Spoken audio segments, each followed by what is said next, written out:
Welcome to the Positive Pants Podcast. Mindset, motivation and inspiration to help you find your positive pants. Let go of negative thinking and stop living for the weekend. With your host, Fran Excel. Today, I'm talking about confidence, how to increase it, and all the different things that I've actually learned over pretty much a lifetime of trial and error. So we'll see how we get on. As always, it'll be really cool, nice and short and sweet. So number one way to increase your confidence is to push yourself outside of your comfort zone. See, the more you push yourself through all those uncomfortable little moments that you get, the more you actually grow in confidence. I'm not saying it's easy. It is uncomfortable, but I call it learning to dance with your resistance. That's actually what it's called. So not taking action actually creates more fear and doubt. Whereas when you actually take action, it increases your courage and your confidence. So you get braver. So that's my number one, in terms of increasing your confidence. So number two, stay away from negativity as much as you can. What I want you to do is pause this, and once you've written down, analyze who you spend your time with. Do you have friends that always bring you down or put you down? Limit your time with them. Do you have family members that do it? Obviously, you need to stay speaking to your family, but that's not to say that you can't limit your time with them and choose what you speak to them about. Is it a one-way street with people? Stay away from those people that bring you down energetically. Those emotional vampires that you see them, and then the next minute, and you were quite happy before, and then the next minute you're like, oh my God, I feel awful. And you're physically and emotionally drained. The next one is be prepared. A lot of the time when we're not feeling confident in any area of our life, it's because we feel unprepared, or like we don't know enough. This tends to lie at the root of a lot of things. So how can you make sure that you do know enough and that you are prepared? Is there a training course that you can take? Is there anything? Is there a book you can read? What resources have you got at your disposal that will make sure that you do feel prepared? The next one, now, again, if you've been with me for a little while, you know I love journaling, and you know that I love lists. So again, in your journal or your piece of paper or whatever you want to do, make a list of all the things that you're proud of accomplishing in your life. Everything. I want you to do a minimum of 20 to start with. You can go all the way back to school. Any awards that you won at school, any competitions you entered, any times that you felt proud that you went outside of your comfort zone, any of those little things. It will get harder, but I want you to do a minimum of 20. And I want you to keep this list, and I want you to make it 100. It doesn't matter how long it takes you to do that, but every little time that you're adding to it. And then when you're feeling unconfident or like you can't do something, you can then go back to this list and you can see all of these amazing things that you've done. So another one, if you've been with me for a while, random acts of kindness. Now, this is a positive psychology intervention, and I blimmin' love it. So when you do something nice for somebody else, that sense of appreciation and gratitude that they show you comes back to you in absolute droves. So it'll give you a skip in your step in absolutely no time, and it really, really boosts your self-worth. The nicer you can be and the kinder that you are, the more your self-confidence will grow, because you'll be getting those compliments from people saying, oh my goodness, you're so kind, or you're so nice, or that's really lovely of you. And all those little things start to really add up and build that sense of self-worth for you. The next one is, what habits do you have that you don't like? This is a toughie. And again, it's not an easy one, but nobody ever said this stuff was easy. But you can train yourself to be confident. So trust me on this. Analyze your habits. What do you do that you really don't like? Do you smoke? Do you drink too much? Do you eat too much junk food? Yeah, all these things. How does it make you feel when you do those things? Those habits that you want to change about yourself. How does it feel for you when you do them? So we all know that it takes a minimum of 30 days to change a habit. But what your first step is to really decide that you want to change them. So that's the next one. Focus on solutions, not problems. It's very easy to get into that negative mindset and that negative loop of focusing on all the problems and all the things that are going wrong in your life and all the things you don't like about yourself. But that's just damaging. It's not going to do you any good whatsoever. So what you need to do is realize that what you focus on grows. So focus less on the problem, the I'm not good enough, that I can't do that because I'm not clever enough, all of these different things, and focus more on what you can do about it. Ask yourself the question as if someone else was asking you it. Okay, you've got this problem. What are you going to do about it? What can you do about it? What is the potential that you could do about it? So that's another great one. Find a hobby.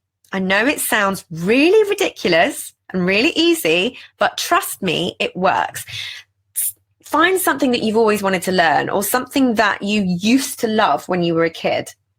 They're often where we have these little moments of sort of genius, all those things that we used to love as a kid, those long forgotten things. I was always making jewelry, and funnily enough, my find a hobby was actually to train as a silversmith in Hatton Garden while I was doing my full-time job, and it gave me confidence in droves.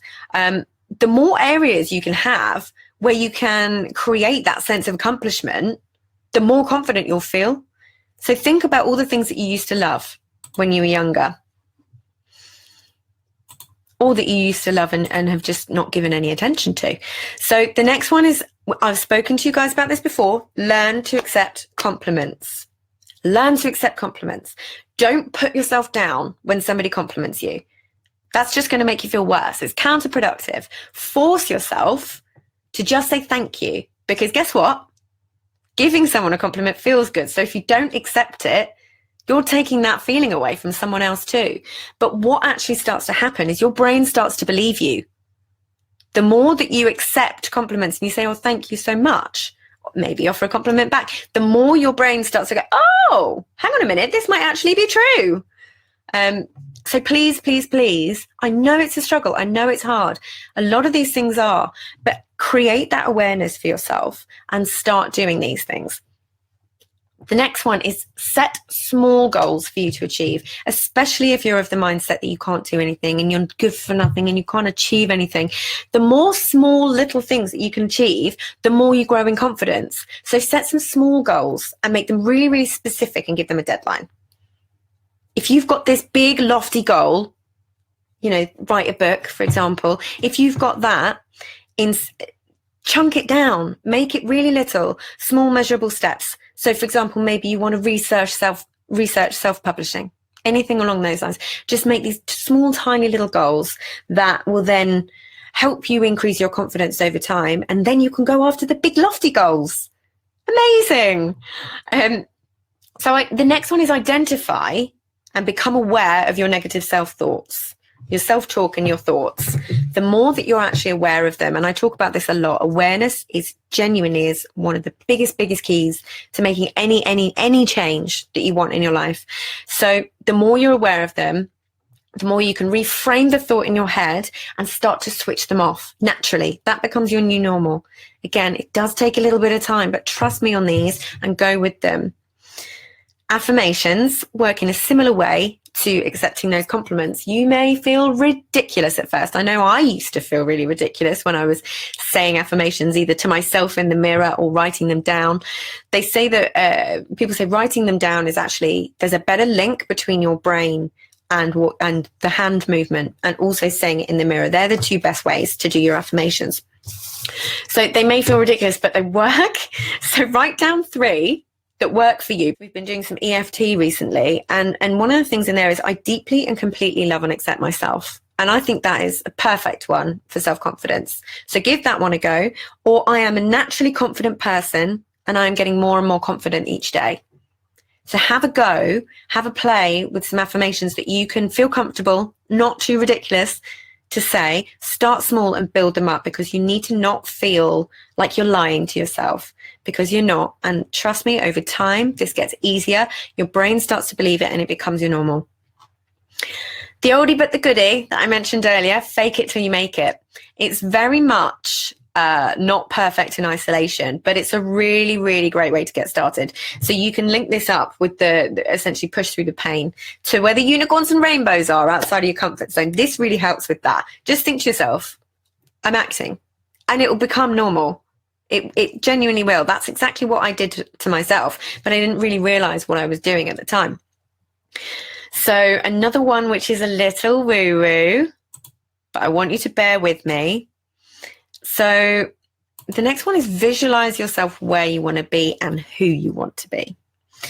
When you have that really, really clear vision of who you want to be, it really helps you get there.